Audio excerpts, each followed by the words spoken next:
UP की सियासत में एक बार फिर से बयानबाजी तेज हो गई है।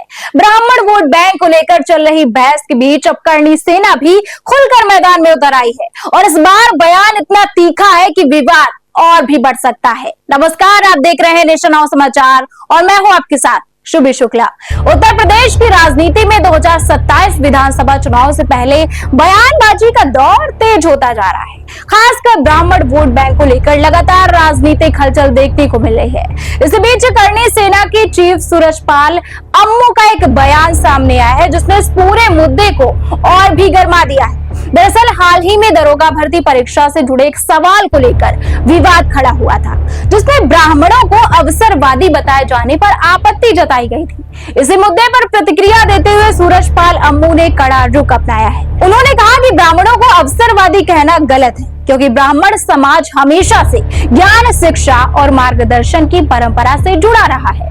हालांकि अपने बयान में उन्होंने तीखे शब्दों का इस्तेमाल भी किया है जिससे सियासी माहौल और भी गर्म हो गया है। उनका कहना था कि अगर कोई ब्राह्मणों के खिलाफ इस तरह की टिप्पणी करता है तो उसे इसका जवाब भी दिया जाएगा।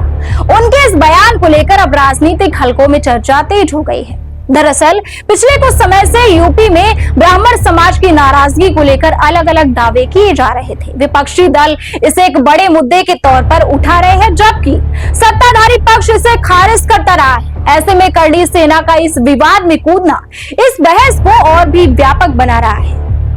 राजनीतिक विश्लेषकों का मानना है कि यूपी की राजनीति में ब्राह्मण वोट बैंक हमेशा से महत्वपूर्ण भूमिका निभाता रहा है।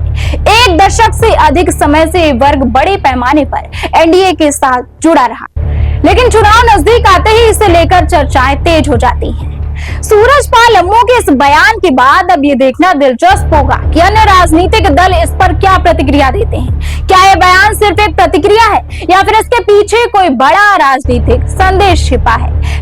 फिलहाल इस बयान ने एक बार फिर से यूपी की राजनीति में ब्राह्मण मुद्दे को केंद्र में ला दिया है। आने वाले समय में यह देखना होगा कि ये विवाद किस दिशा में जाता है और इसका चुनावी राजनीति पर क्या असर पड़ता है। फिलहाल इस बयान के बाद सियासी पारा चढ़ा हुआ है। अब नजर इस बात पर होगी कि यह बयान आगे क्या राजनीतिक रंग लेता है। तब तक के लिए बने रहिए हमारे साथ और देखते रहिए नेशन नाउ समाचार।